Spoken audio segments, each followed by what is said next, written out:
Hi everyone, welcome to chapter 2 with Putri. So what I'm going to talk about today is the difference between generations and youths in general.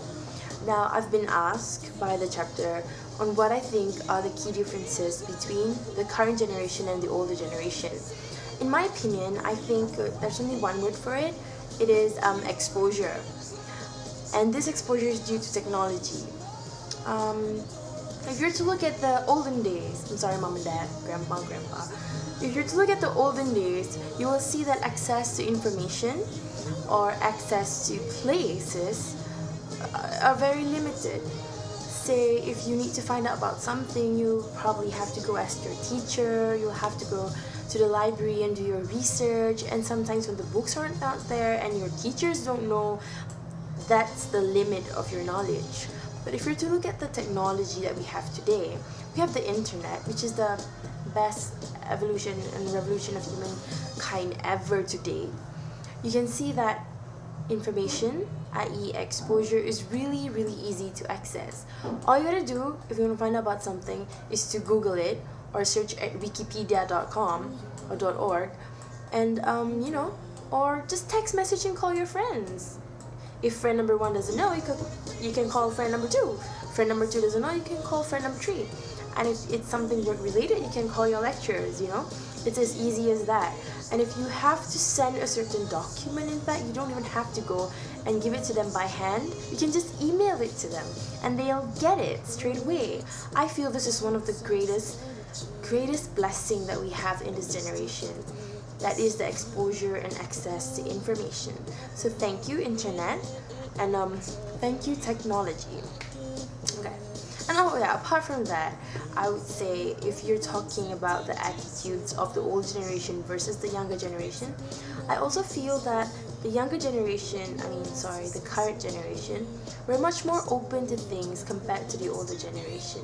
Maybe perhaps of the interaction through the technology and access and exposure that I spoke about earlier, last time we don't really get to know people's culture or thoughts and opinions or lifestyle as easily as we do now. And now that we can log in to the internet and then perhaps read people's blog who lives in different parts of the world and see their fears and worries and dreams and stuff like that, we can actually relate to them. We'll realize that we relate to them. So there's a better understanding between youths everywhere. Of course, it's not 100% thing, but I would say compared to the older generation and the current generation, there's definitely an increase in understanding and the need or the feel to unite and not discriminate. Okay, on to the next opinion, which is what do I feel is the difference between Malaysian youth and youth in other countries. I would say for Malaysian youth, we are very, very bounded to the education system. What I mean by this is that it's really important to excel in your studies, and if you don't score in the major examinations, it's like there are not as many doors open for you. Personally, I have friends who are really good at other skills than just science and maths or academic related skills. And even though they're really good at it, it's pretty hard for them to get recognition here.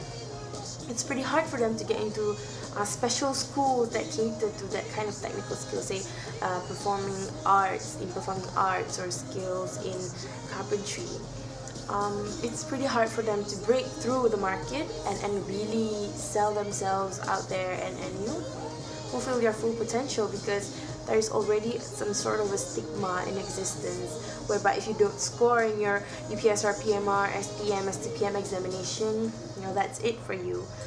I wouldn't say that's like a generalization, but I would say a lot of people would agree with me. I think that's generalization. So yes, I think in terms of education, there is a difference between Malaysian youths and youths in other countries. Youths in other countries have more opportunities in terms of widening and nurturing different skills other than just purely academic based ones. I am a KL youth, by the way. If you were to ask me what's the difference between KL youths and youths in other states in Malaysia, I would say there's actually none. Because sometimes you can have youths with the exact same interests and lifestyle in different parts of Malaysia, and they don't even have to come to the same state. I would say youths are really individuals like you and I. It's us who determine how an environment affects us and how we use the facilities and access that we have to nurture ourselves. I don't really like to generalize youths in different states, because I feel if I were to generalize, it's a form of a slight discrimination, and I would like to respect everybody's lifestyle and differences. If there are differences, then that's good. You determine what are the difference between you and me, who is a KL youth here, if say you're a Penang youth, So that's my opinion. And that's the end of my chapter 2. Thanks for watching.